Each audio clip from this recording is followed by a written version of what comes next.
Hello friends, welcome to One Street Study. Today we will discuss about India's first diplomat. तो आज के lecture में हम जानेंगे कि हनुमान को इंडिया का फर्स्ट डिप्लोमेट क्यों कहा जाता है।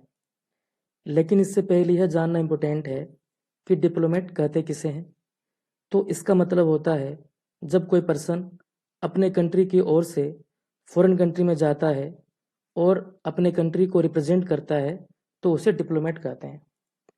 तो आज के लेक्चर में हमारे पास केस स्टडी है Ramayana and Indian foreign policy, जिसके 3 ऑब्जेक्टिव हैं: the search of Sita, the liberation of Sita, the anger of Ravan.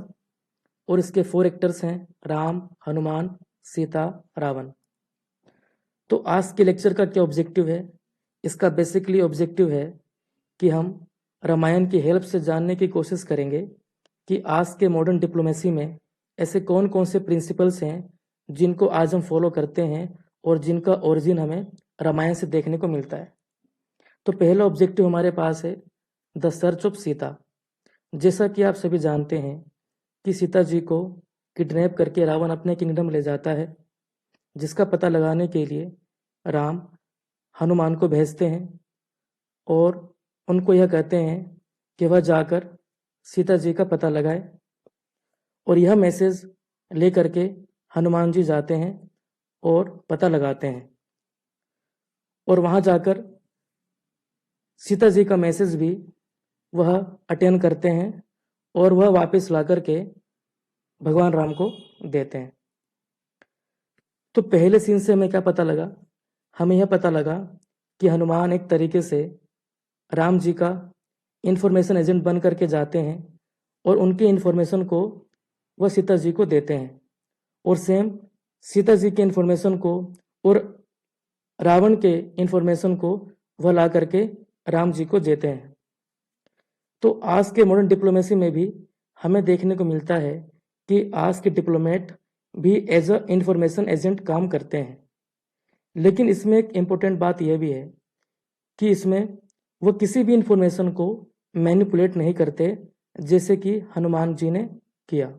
Hanuman ji ने राम के वही मैसेज को दिया जो मैसेज और जिस फॉर्म में मैसेज राम जी ने हनुमान को दिया था। अगला ऑब्जेक्टिव हमारे पास है द लिबरेशन ऑफ सीता।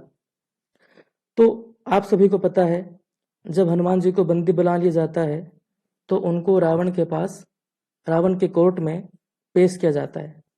उस समय हनुमान जी राम को एज अ पावर प्रोजेक्ट करते हैं और रावण को यह कहते हैं कि राम काफ़ी पावरफुल हैं, काफ़ी ग्रेट हैं, उनकी काफ़ी स्ट्रेंथ है।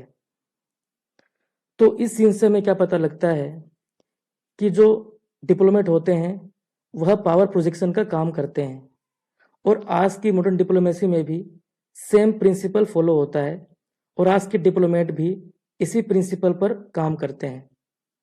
वो क्या करते हैं? वह अपने कंट्री के स्ट्रेंथ को अपने फॉरेन कंट्री में जा करके बताते हैं। वही बताते हैं कि उनकी कंट्री की इकोनॉमी कितनी बड़ी है, वहाँ की पॉलिटिकल स्टेबिलिटी कितनी बड़ी है, उनकी स्ट्रेंथ, उनकी आर्मी का कितनी स्ट्रॉन्ग है, तो ये बताने की कोशिश करते हैं। तो वही प्रिंसिपल हम आज भी फॉलो करते हैं जिसको हमने रामायण पीरियड में देखा। तीसरा ऑब्जेक्टिव है the anger of Ravan.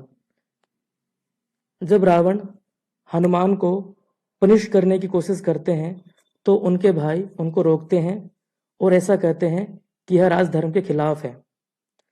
Same concept हमें एज अ डिप्लोमेटिक इम्यूनिटी के नाम से आज देखने को मिलता है और आज के मॉडर्न टाइम में भी ये फॉलो होता है, जहाँ पर डिप्लोमेट्स को कुछ सर्टेन राइट्स मिलते हैं और उनको काफ़ी ड्यूटीज भी नहीं निभानी पड़ती और इन सभी बातों से वो इम्यून रहते हैं। तो हमने क्या जाना कि हमें 3 प्रिंसिपल्स, 3 कंसेप्ट देखने को मिले। Diplomats are information agent, power projection, diplomatic immunity. तो इससे प्रूफ होता है कि हनुमान इंडिया के ही नहीं पूरे वर्ल्ड के फर्स्ट डिप्लोमेट थे।